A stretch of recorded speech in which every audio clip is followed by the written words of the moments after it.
Hello everyone, welcome to my YouTube channel Digital Shiksha. How are you all? I hope you are all doing well and safe at your home. So घर पे हैं लेकिन पढ़ाई तो हमारी रुक नहीं सकती, हमें पढ़ना तो है ही.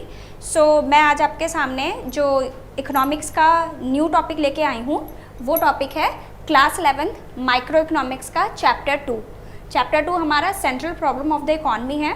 उससे रिलेटेड बहुत से वीडियोस मैंने ऑलरेडी बनाए हैं. अगर आपने उसे अभी तक नहीं देखा है तो प्लीज़ गो थ्रू इट, आप उनको देखिए so that you can understand the topic from starting. Okay, अब मैं इसके न्यू टॉपिक पे आती हूँ, that is production possibility curve illustrate central problem.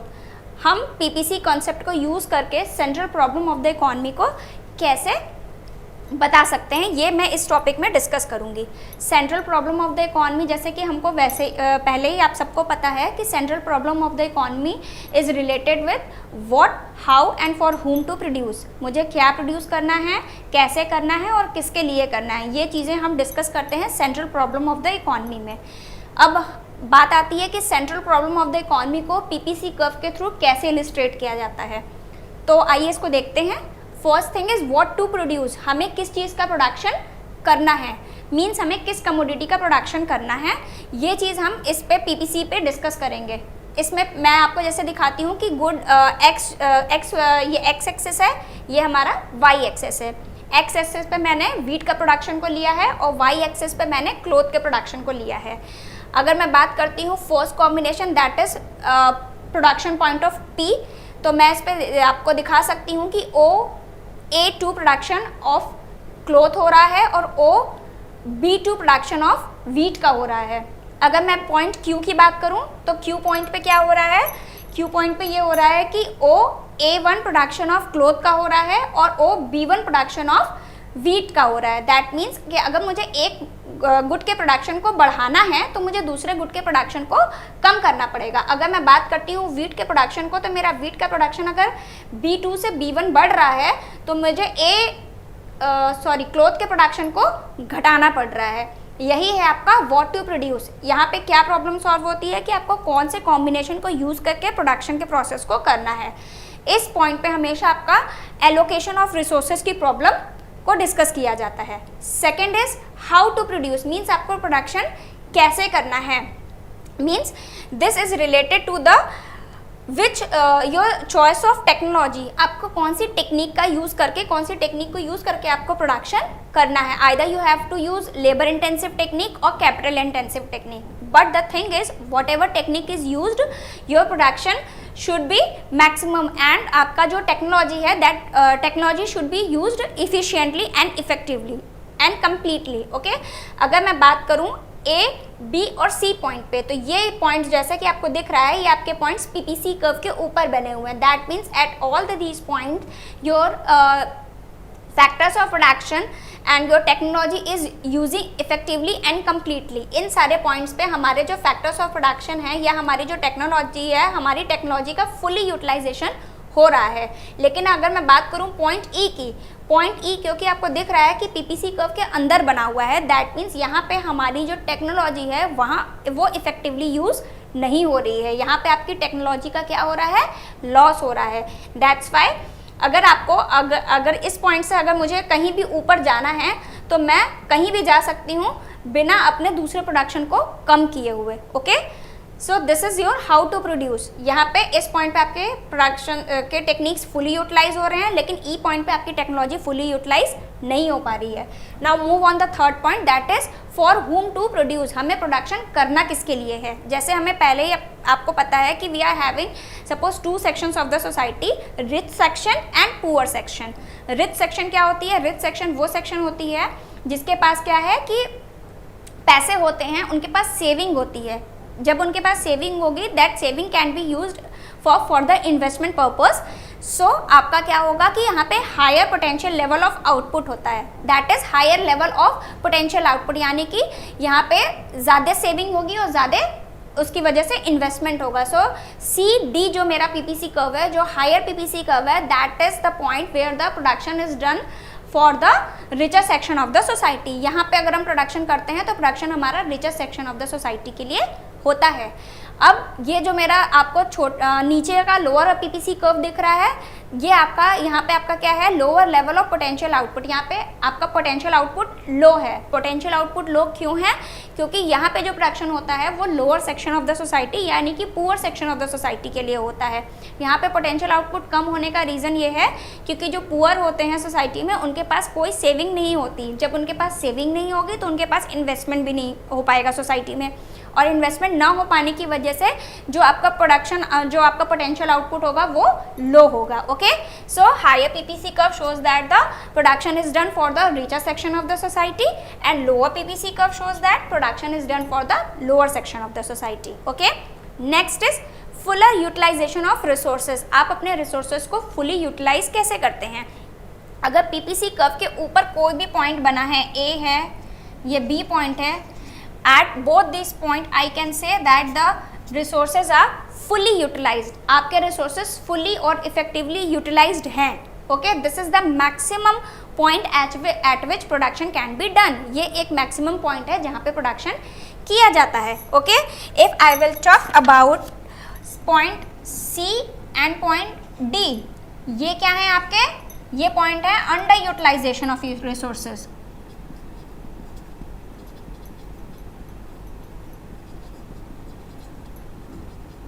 In points पे आपका जो रिसोर्स का है वो अंडर यूटिलाइजेशन मीन्स आपके रिसोर्स प्रॉपरली यूटिलाइज नहीं हो रहे हैं। ओके, और ये पॉइंट क्या है आपके? Fuller utilization of resources.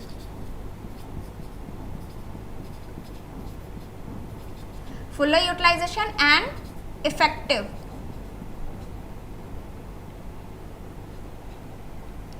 efficient use of resource।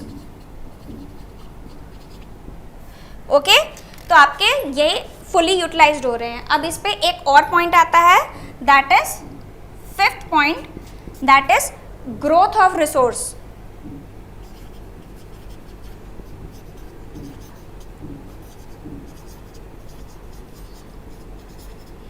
Growth of resources, that is the fifth point. Growth of resources का मतलब क्या होता है कि अगर इकॉनमी में ज़्यादा रिसोर्स जनरेट किए जाएं, जब रिसोर्स ज़्यादा जनरेट होंगे तो क्या होगा? प्रोडक्शन इकॉनमी में बढ़ेगा, और इकॉनमी में प्रोडक्शन बढ़ने से आपका पीपीसी कर्व क्या होगा? वो राइट साइड को अपवर्ड शिफ्ट हो जाएगा। सी दिस,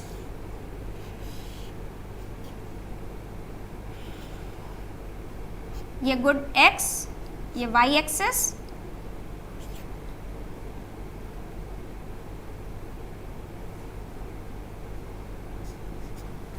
ये जो मेरा नेक्स्ट पीपीसी कर्व है जो मैंने डॉटेड लाइन से आपको शो किया हुआ है यहाँ पे। ओके, ये आपका ये क्या दिखा रहा है कि growth of resource.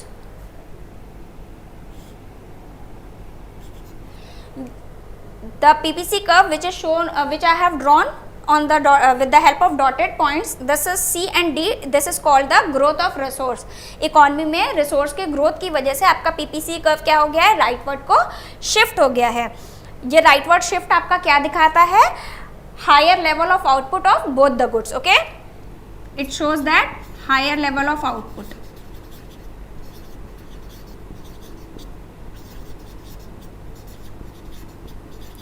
of both goods, X and Y. So this is all about shifting of PPC curve. Okay, this is all about the production possibility curve related to the central problem of the economy. First is what to produce, second is how to produce, third is for whom to produce, and the fourth one is fuller utilization of resources. Last but not the least, growth of resources. So let's move on the next topic, जो कि PPC curve और growth हमारे जो current में जो भी government की policies चल रही हैं वो हमारे ग्रोथ को और पीपीसी कर्व को कैसे इफेक्ट करती हैं। आइए हम उनको देखते हैं। अब इस पीपीसी कर्व और ग्रोथ से रिलेटेड कुछ इनडायरेक्ट क्वेश्चंस भी एग्जाम्स में आते हैं कि हमारी गवर्नमेंट की जो पॉलिसीज चल रही हैं उसका ग्रोथ से, ग्रोथ ऑफ रिसोर्सेज से या पीपीसी कर्व से क्या रिलेशन है। तो आइए देखते हैं। फर्स्ट है जैसे कि clean India mission and growth of resources. जो गवर्नमेंट की क्लीन इंडिया मिशन है, जैसे हम सबको पता है क्लीन इंडिया मिशन यानी कि जो है स्वच्छता अभियान, कि आपको अपनी इंडिया को क्लीन करना है। इससे ग्रोथ ऑफ रिसोर्स पे क्या इम्पैक्ट पड़ेगा? क्लीन इंडिया मिशन का मेन मोटिव क्या होता है कि आपकी जो क्वालिटी ऑफ रिसोर्स है उसको बढ़ाना। क्वालिटी ऑफ रिसोर्स जब आपके बढ़ेंगे तो साथ साथ आपका लॉन्गर टर्म में क्या होगा कि आपके जो लेबर है उसकी क्वालिटी भी बढ़ेगी।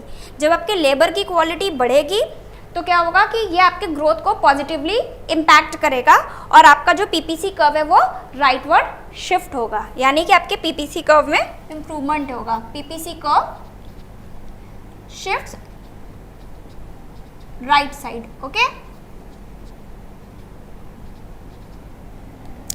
राइट साइड को शिफ्ट हो गया।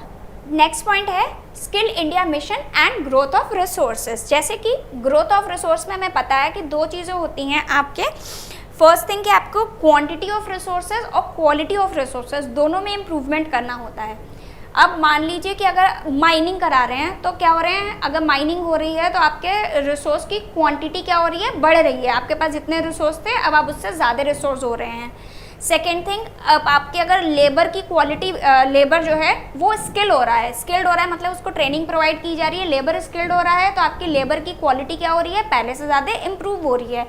दैट मीन्स आपके जो रिसोर्स है उनमें ग्रोथ होगा और इनकी वजह से भी क्या होगा, आपका पीपीसी कर्व जो है वो एक्सपेक्ट किया जाएगा कि राइटवर्ड को वो शिफ्ट हो।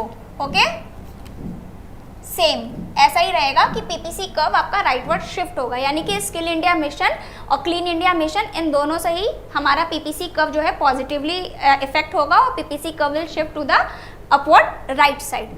थर्ड हमारी जो गवर्नमेंट की पॉलिसी है जो कि अभी चल रही है, ये है सर्व शिक्षा अभियान। सर्व शिक्षा अभियान क्या होता है कि सबको शिक्षा प्रोवाइड करना। जो छोटे बच्चे हैं, 14 साल तक के जितने भी बच्चे हैं, उन सबको क्या करना है, शिक्षा प्रदान करना है। गवर्नमेंट इसके लिए बहुत सारे काम कर रही है।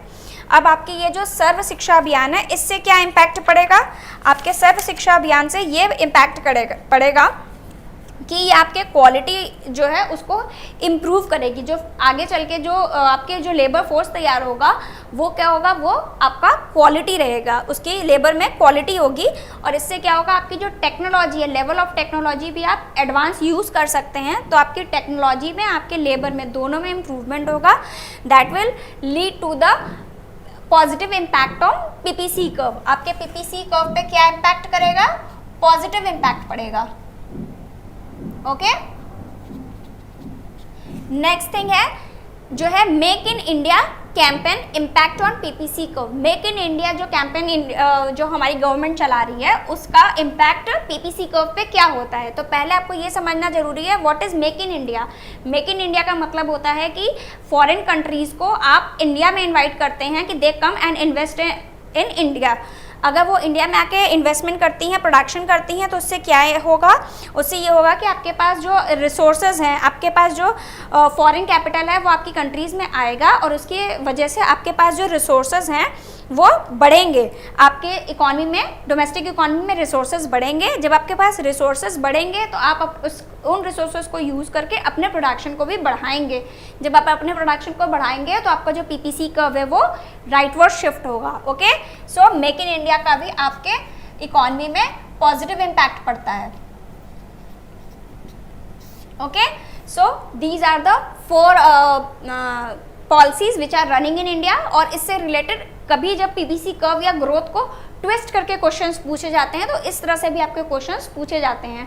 तो आई होप कि आपको ये चीज़ समझ में आई होगी। आप इन पॉइंट्स को भी ध्यान में रख करके पीपीसी कर्व को और ग्रोथ मॉडल को समझें।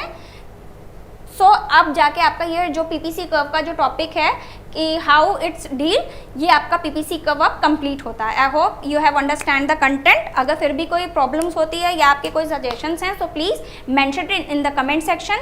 Okay, so please like, share and subscribe to my channel, क्योंकि किसी भी कंटेंट को बनाने में बहुत मेहनत लगती है। So your like and share makes me a positive impact और मुझे भी एक मोटिवेशन मिलता है कि मैं और अच्छे से अपने कंटेंट को लेके आऊँ और आपको और ईजिली आपको कंटेंट को डिलीवर करूँ। So if you will like the content, please subscribe to my channel. Thank you.